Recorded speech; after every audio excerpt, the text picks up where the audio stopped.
On part 2 of 2, we chat to Ron Weaver, aka American Thai Guy, to get his perspective on racism in Thailand. So if you've ever wanted some deeper insights into an issue that often baffles foreigners with how it's handled here, you'll learn a lot on this episode of the Bangkok Podcast.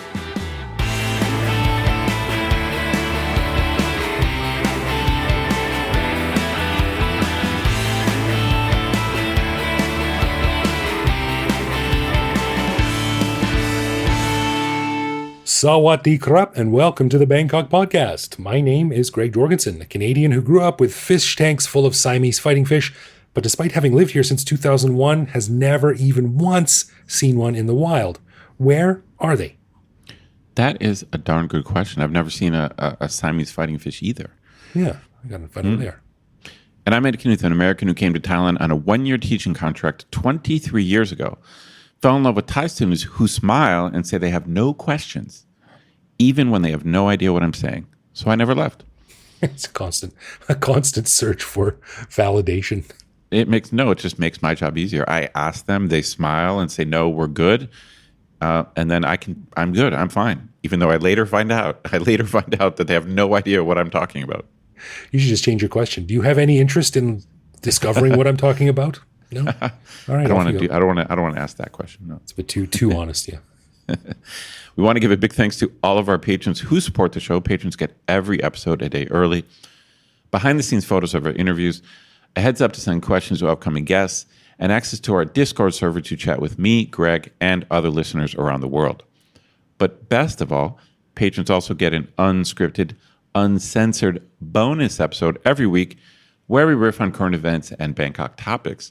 On this week's bonus show, we chatted about the Prime Minister's decision not to declare Chiang Mai a disaster zone due to being the most polluted city in the world because it would hurt tourism. Boo. Thailand's ranking as the 58th happiest country in the world, and whether we think that ranking was too high or too low. And thoughts on the incredible level of development along Rama 4 Road, which got us to wondering, when, if ever, will Bangkok reach its mall saturation point? To learn how to become a patron and get all this good stuff, plus access to over 700 bonus and regular back episodes, click the support button at the top of our website. That's right. And we also want to do a quick shout out for our friends Scott and Trevor over at the Talk Travel Asia podcast. Ed and I recently guested on an episode talking about some of the most memorable royal temples in Asia and why they're important. Always a fun conversation with those guys. So check that out over at talktravelasia.com and say hi to Scott and Trevor for us when you're there. That's right. Those guys really bug the crap on it because they actually have knowledge and expertise on a topic. Yeah, we should start they're Talk Travel Asia. We should start one called Couch Potato Asia or something like that. Yeah, like those guys actually have expertise and have worked in the field that they're talking about. Whereas we're just shooting the shit. We're experts on Bangkok. But we shoot from the hip here at the Bangkok Podcast. We shoot from the hip because we know Bangkok. That's right. That's right. All right, on part 2 of 2, we are joined by someone we've both admired for a long time and have wanted to have on the show, a young fellow by the name of Ron Weaver. Now, you might know Ron by the name he uses on TikTok, Instagram, YouTube, Facebook, and Threads, simply American Thai Guy, where he produces short and very sticky little skits that usually focus on a single Thai word or phrase. Now, last week, our show focused on Ron's story and how he motivated himself to get really good at Thai. But on this show, we switch gears and get his insights into something that Thailand has sometimes had a difficult time dealing with, and that is racism. We've all seen the obtuse billboards or clueless commercials that would elicit gasps of horror in the West and wonder how they got approved, while a lot of Thais just wonder why we're so sensitive. As an African American, Ron is obviously much better placed to discuss this than we are, so we asked him to provide some valuable insights into this complicated issue. So here is our great discussion with our buddy Ron Weaver, the American Thai Guy.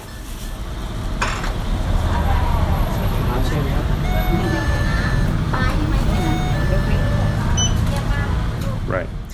Well, speaking of that, let me do a bit of a zag of a segue here. And I wanted to get your insights into something that I think we all have some experience with in terms of observations and seeing how Thailand kind of trips itself up sometimes. And that's the way it deals with race, and specifically Black people, African Americans. I guess it depends who you're talking to, what phrase you use.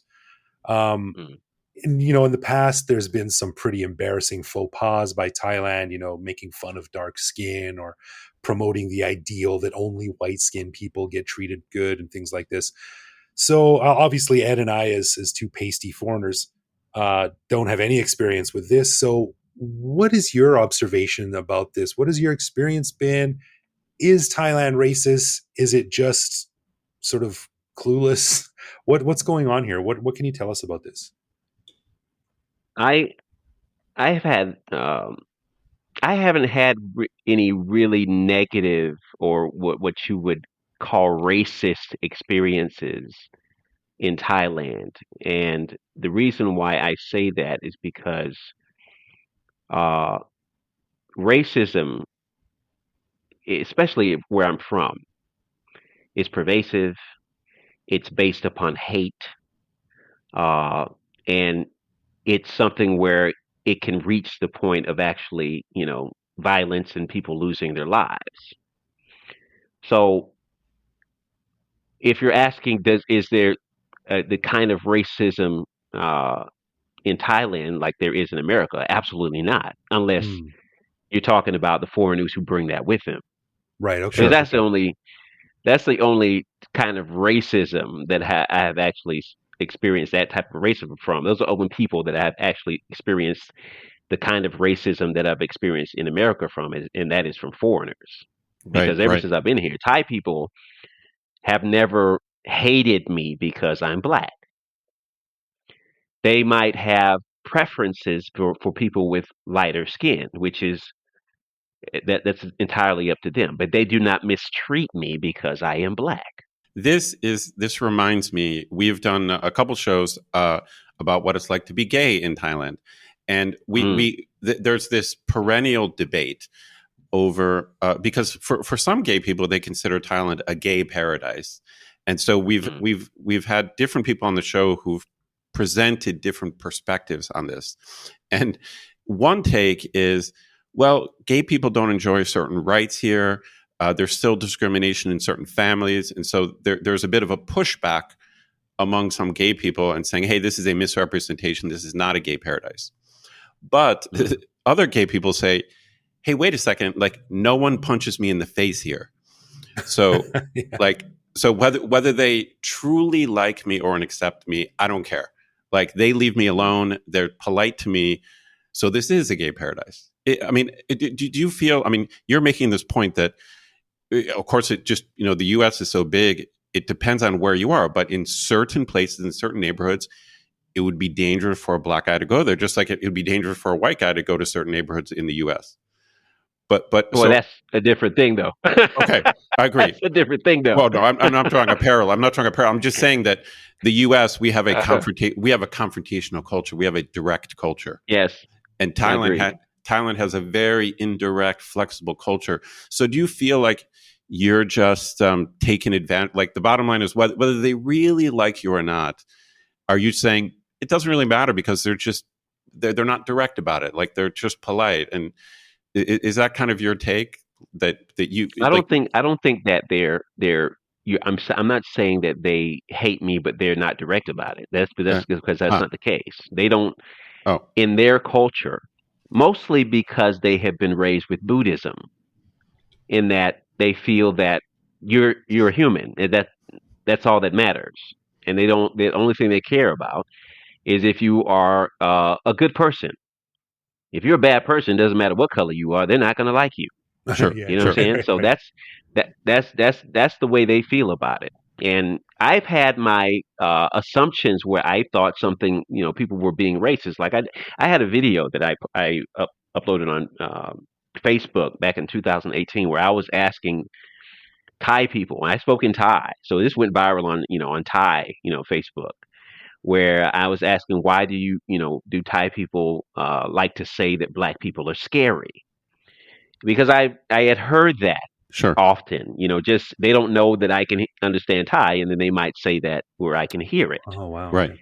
And it took me a while to understand that there is a difference between what they're saying and how I'm treated back in the U.S. Oh, they for them it's like, okay, this person is one, he's not Thai. Two, he's pretty massive. I'm not a small man. Right. Number one. Right. And he's different. And that's something natural for us as humans. The way we have even survived to this point is that we have tried to avoid or try to be suspicious of anything that is different. So when they say this, that's not they're not saying they hate me, because if I speak to them and I'm nice, they'll just, oh, okay, no big deal. Hmm. But there are places that I go in the States, dude, they will That's right. literally murder me Heck just yeah. for being black. No, there's no doubt about that. Right. I'm not going to experience that in this country. Never. And I think it's difficult for white people who have never really experienced true racism to understand the difference. Because I see a lot of complaints like on social media where they're like, "Oh, that's racist. Oh, that's racist." Dude, that's capitalism. Some of the stuff you guys are complaining about, the things that you Oh, for guys are sure. Yeah. complaining Yeah. about, Yeah.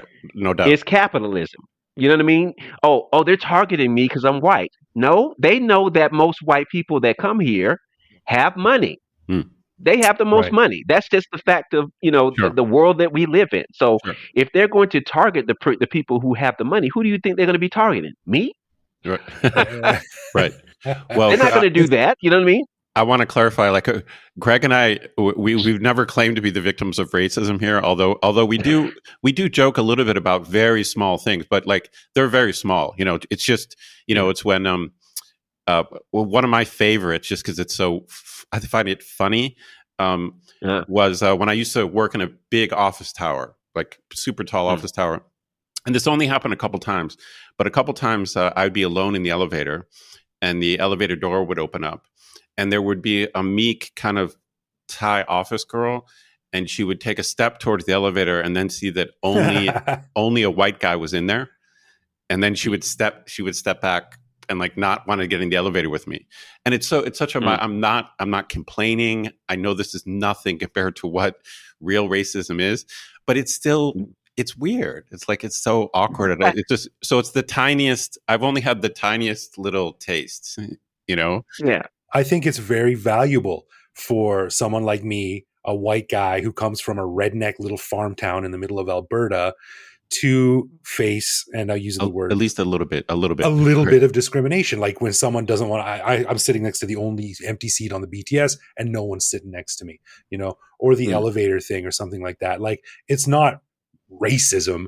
It's just not being treated like I would be treated back home. And I think it's a valuable lesson to be like, oh, wow. So that's what it feels like a little bit, to be treated purely on what you look like. It's not close to what real racism is, but you know what I'm getting at. Yeah, I agree with you. There are things that we deal with that give us a new perspective. Yeah. On the lives that other people live, and again, I understand that in Asia, not just Thailand, in Asia there is a preference for people with lighter skin, and it's not necessarily that it's just it's based upon race, because that includes no matter what kind of Asian you are, whether you're from China, Korea, whatever, they all have a preference for lighter skin, and that is exacerbated by capitalism, because then they want to make money off of this, right? So of course they start making whitening creams and stuff and things that sure. And then making people feel like, hey, you should do something to be whiter. You know what I mean? And they're not even thinking about, oh, you need to hate being dark. They just are trying to take advantage of the fact that they have a preference for lighter skin, and they are trying to perpetuate that because that's how they make money. So that's why I don't like to hear when people say that it's racism, when a lot of that isn't the same thing as far as how they think about racism in the US. They hate you in the US. They don't want you to live. They want you to end your life on this planet. And that is not what you deal with when you're dealing with Thai people. They just don't, they're not like that. They're not thinking that way, for sure. They're not. No, they're not thinking that way at all. It's such an interesting take that I've never heard before about how actually, when it comes to dealing with people based on race, that Thailand might be the ideal, or maybe more ideal than it's given.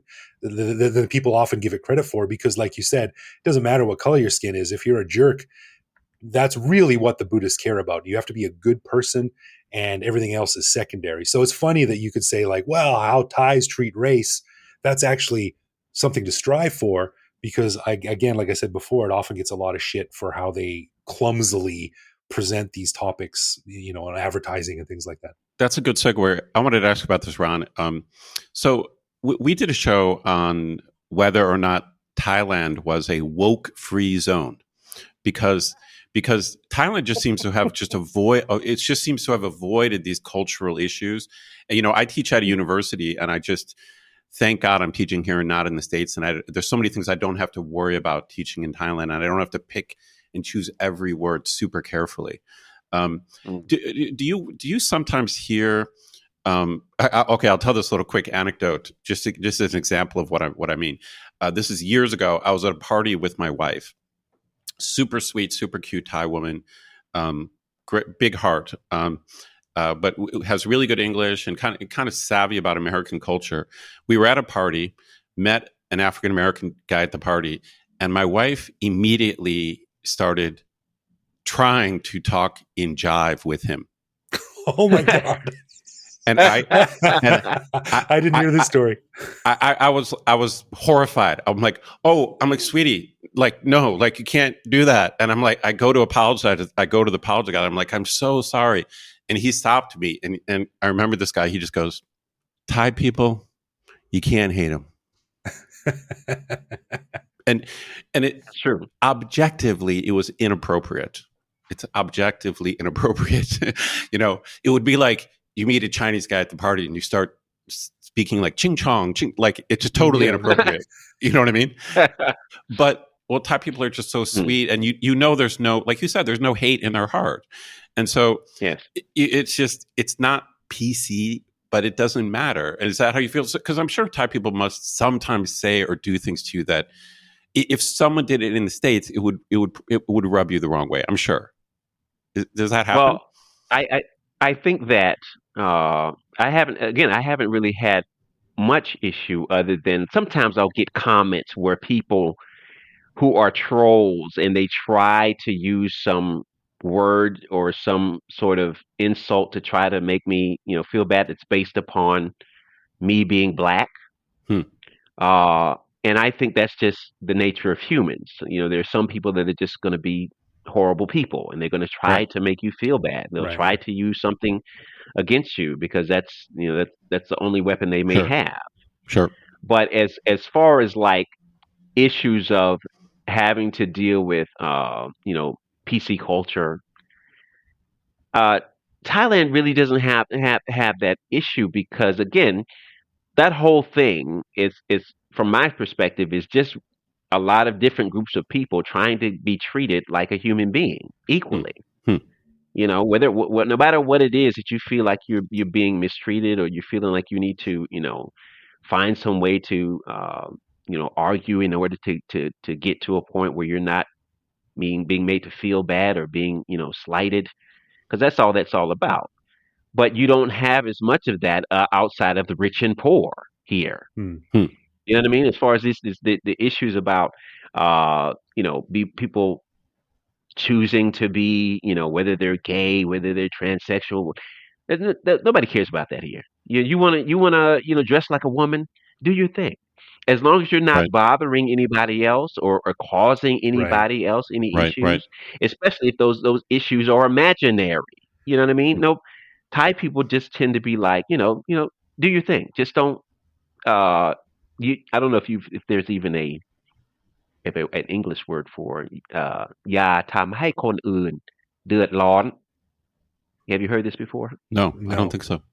Okay, basically it means just don't make someone else have an issue, or like give other people problems, or cause disturbance in other people's lives with whatever you're doing. If what you're doing doesn't disturb anybody else, why am I going to stop you from doing it? You never have those culture war issues here.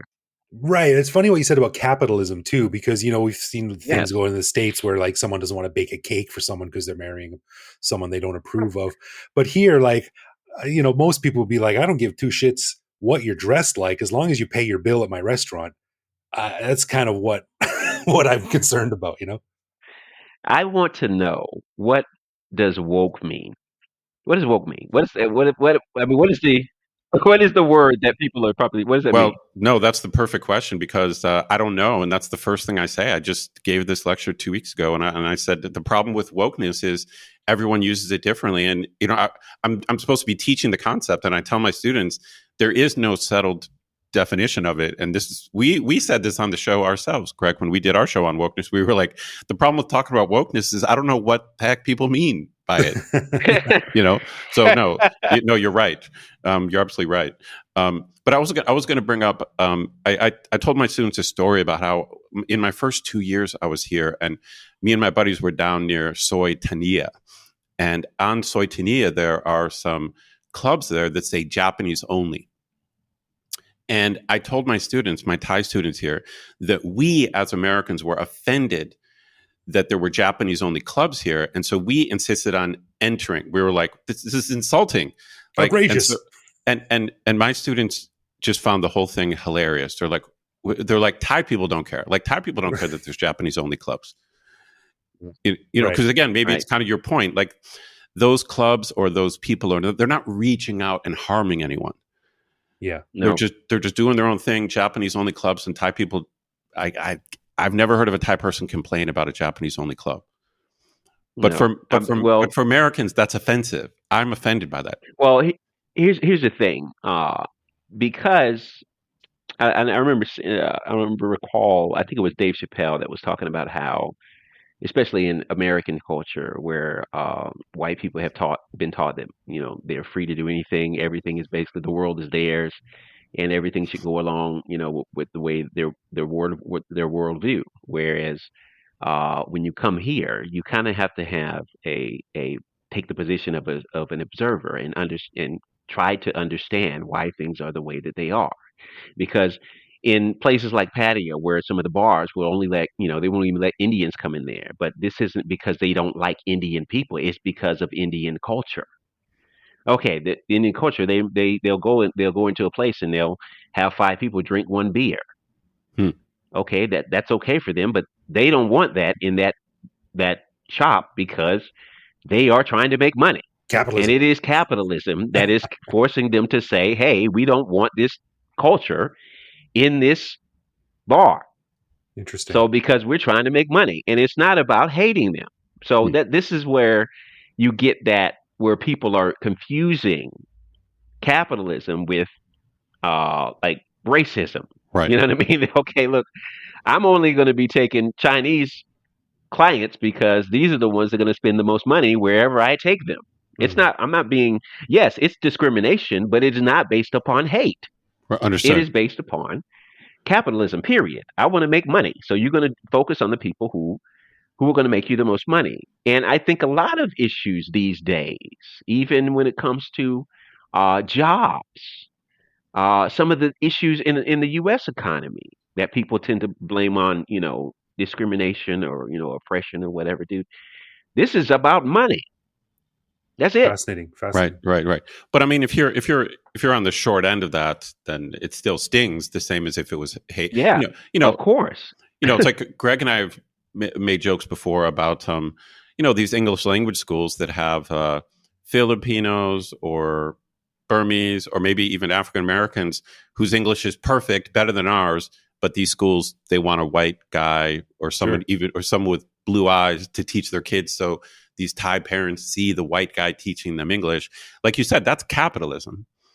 But it still sucks. It still sucks if you're the Filipino making half the money of some idiot white guy. It's another thing is that I saw that as well, and I think, again, Thai people have been, over many decades, have been taught that white is better. And it's just, that's just what they have been taught. They haven't been taught black people are horrible and you need to hate them. dark skinned people are horrible. Because another thing is that Thai people are brown. A lot of Thai people are Sure. dark skinned. I have Sure. met loads of Thai people who are darker than me. For sure. Yeah. So it's not that they hate dark skinned people or that they hate people. It's just simply that they have been raised in an environment where people with lighter skin have a preference or get advantages in society, but they have never built that society on the hate or oppression of people who do not look like that. You know Sure. what I mean? You just have an advantage when you're lighter skinned or you're good looking. It's the same as when we're good looking. If you're handsome, right? If Right. you're Yeah. handsome, you already have an, if you're beautiful or handsome, you already have an advantage over everybody else, every Okay. other average looking person, and we all know this. Have you Sure. seen Sure. the memes from Tinder and things like this, where the woman opens with a question like, "Are you above 6 feet?" And the guy responds like, "It depends. Are you over 140 or whatever it is?" And the woman Right? loses her mind, but it's fine to ask a guy how tall he is because she won't date anyone under 6 feet tall. Right. We have to accept the conditions of the world in which we lived, and there are some things that are meant to change or that should change because they are uh, abhorrent or things that harm people. And I think that inequality, in a way, tends to harm people, but not just inequality when it comes to racism. Just especially, I think more than anything, economic inequality is what causes our most major problems, our largest issues. And if you're going to, focus on things or think about how to, make the world better, I think that might be the better thing to Sure. focus on because I mean, you can't change your skin color. Hmm. I mean, Right. Right. that's the only thing I got to do. I gotta bl- d- dye black. I gotta stay black and die. Those are the two things that I got to do. I don't know where I heard that before, but that's the only two things I got to do is I got to stay black and I got to die. That's it. Ron, I got a question about just the community of African Americans here. We did a show previously on what is it like to be a Western woman in Thailand, because there's so many guys here who are into Thai women. Of course, Greg and I are guilty of this, and so there's a stereotype that white women just really struggle here, and I think our interview probably bore that out, Greg. Like when we had a panel of what 4 or 5 four Western women. yeah. And there were a lot of horror stories, but the weird Yeah. thing is there's a lot of support groups. I mean, maybe support groups not the right word. Just meetups or just like I feel like white women like they get together and they create this whole thing. Like, what's your scene? Like, is there a scene of black people? Is there an African American thing? Like, what's it like? I'm gonna be honest with you about uh, African Americans. We have been raised, and our ancestors have been raised in a culture where it was mostly divided, and that is by design. And that has not changed that much. We occasionally we will have some communities where we might, make meetups and stuff like that, but mostly we tend to kind of stick to our own. You might, if you Do your got own a thing. small friend group, you kind of stick to them, and which is somewhat different than like European people from Europe who like build these communities in places like the biggest tourist cities. And if you go to Bangkok or Pattaya, there's a German area where there's businesses and stuff, where there's mostly German stuff. There's Sure. Swedish areas or Sure. whatever. There's Chinese, Chinatown or something like that. But that's because African Americans have been disjointed. We were ripped from our roots, uh, based because of slavery, Hmm. and that never really got resolved. You know what I mean? Yeah, Yeah. there's some connection there where we say, hey, we identify with one another, culturally. But if you're asking, do we build communities like all the cultures? No. Hmm. If you're talking about people from Africa, that's a whole other thing. Hmm. There are, certain places where you might, see more African people in Bangkok. Yeah. Some of them might build communities. I wouldn't know anything about that because I'm not a part of their community. You know Sure. what I Sure. mean?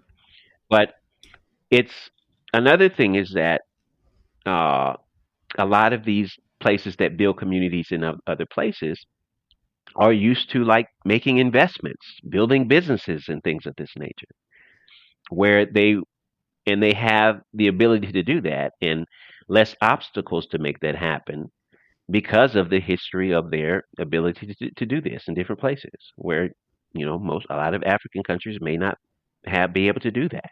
Right. Makes sense. So I don't, again, like I said, we don't have like a community of people. We're friendly when we see each other, but there isn't like a big community of African Americans that come here.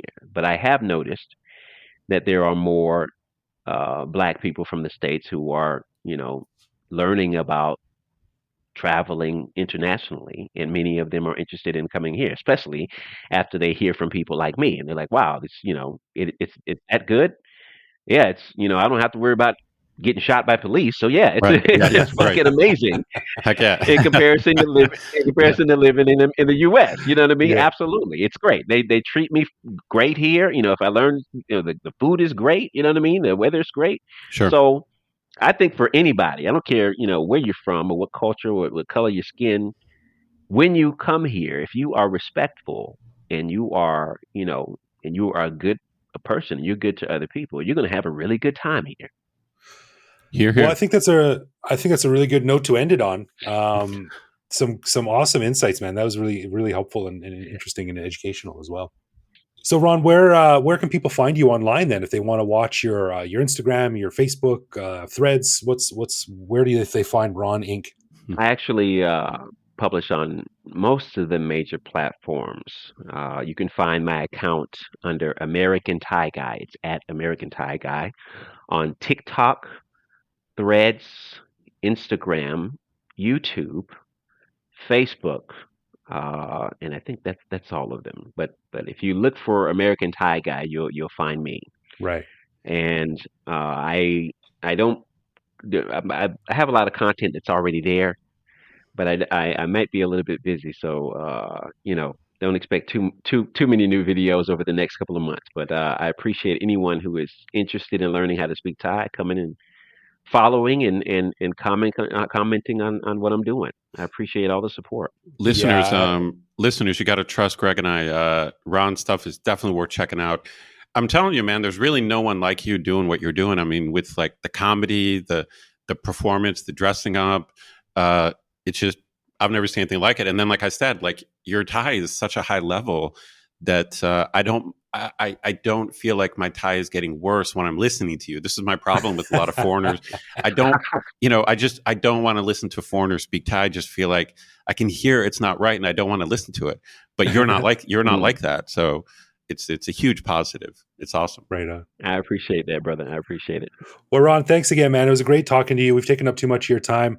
Let us know when you're in Bangkok next. Ed and I don't get up to Chiang Mai too often, but if you're in town here, let us know. We'll go and get a For beer. sure. You can help us with a couple of Thai questions. Yeah, I appreciate you inviting me to come on. As a matter of fact, this is one of the first podcasts I've done outside of my own. So hopefully I've made a pretty good impression. And yeah, when I get down to Bangkok, I'll let you know. Maybe we can meet up and have a coffee. No? Please, Right on, please. Right on. All right. Thanks, Ron. Okay, brother. Take care.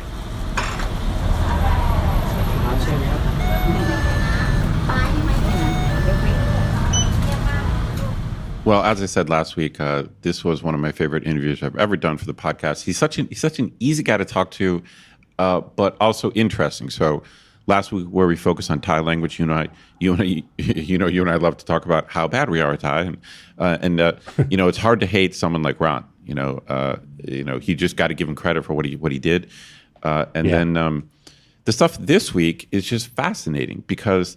You and I have our 20 years in Thailand, and we have experience. We've got some degree of wisdom that we can give to expats, but not every expat experience is the same. Totally. Yeah, you're right. And so we really should do more of this. Like we have to find more diverse expats. I know we did our show on expat women, which is actually to this day one of our most popular shows. And so maybe this is a lesson we need to learn. It's like we really got to find different types of expats because their experience is not the same. That's right. And I thought his insights into that, I really found it interesting when he said, like, racism is not like a one size fits all, topic or word. Racism in where he's from in America is much different than racism in Asia. Like, you can't just provide it across the board, right? Yeah, I agree. I mean, I actually, since we did the interview, so there's a gap between now when our listeners are hearing it and when you and I did it. I talked to a couple other people, including an Ajahn at my university, about Ron's point, and I think it's fascinating the way he accepted and admitted that in Thailand there is a preference for lighter skin. So he's not someone blind to the way Thai people are.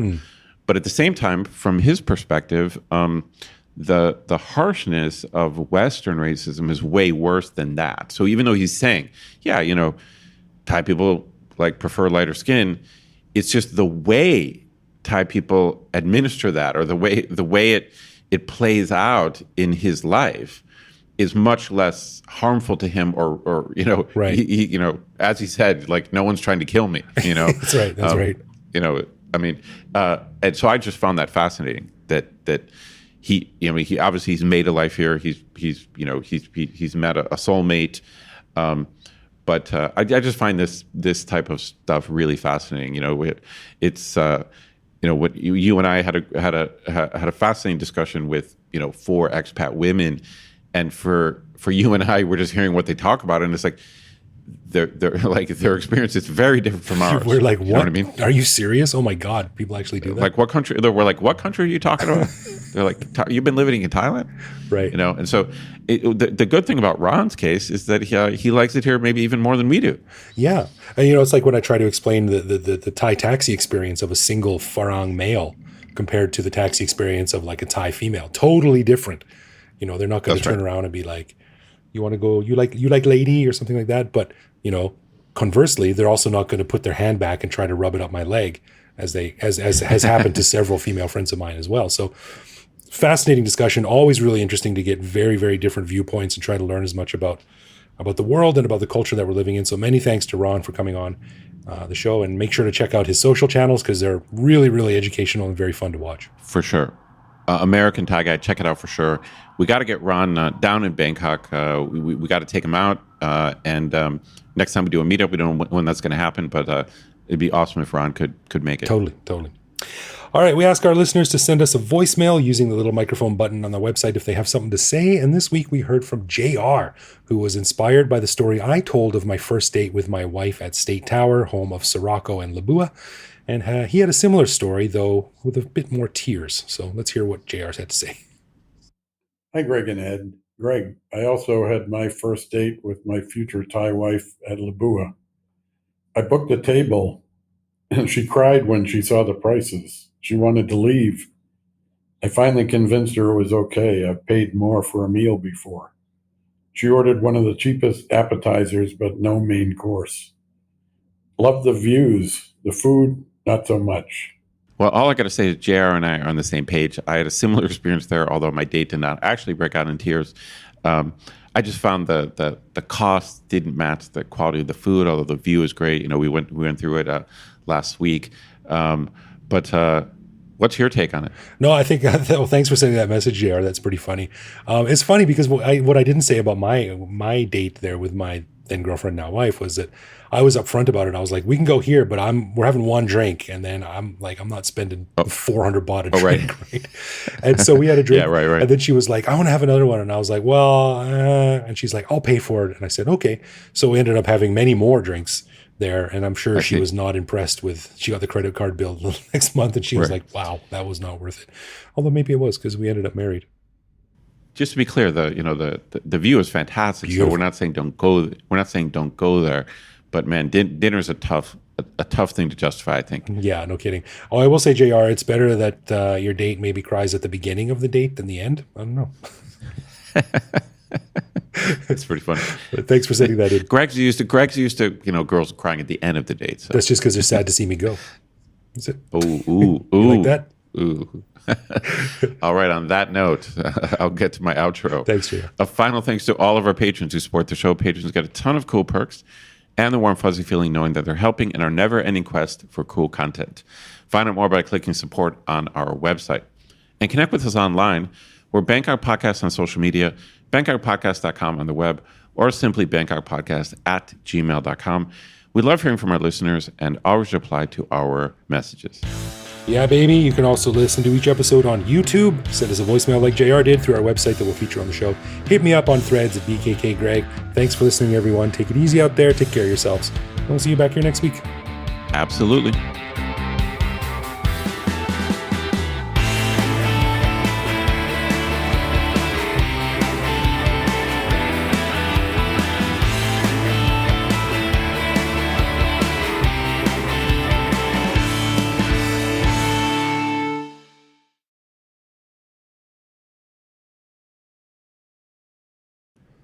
I remember when I was in film school, we went on like a field trip or an outing to this post-production studio.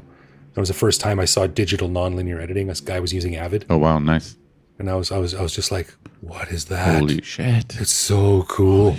Well, I told you before that I got a chance to, I edited one 16mm film on a flatbed. So I've used a flatbed. Same, yeah. And it was, in a way, it's simpler, because you could just see what's going on, but it's such a pain in the ass to cut and tape and, you know what I mean? Like I'm sitting there cutting and taping the film together. It's kind of, it's almost too analog. You know what I mean? It's just. Yeah. I was thinking the other day, man, it's so funny back then, like save for some yellowing pieces of paper that I have in a shoebox somewhere that are my transcripts and stuff. There's no record that I ever went to film school or college. Like I directed a film, don't know what happened to it. I don't have it like really? A copy of it somewhere. Like there's no photos of anything. I have one friend still I'm connected with that I went to college with. There's almost no evidence it ever happened. Oh, weird. That is really weird. Now I don't believe you. I don't think you even went there, dude.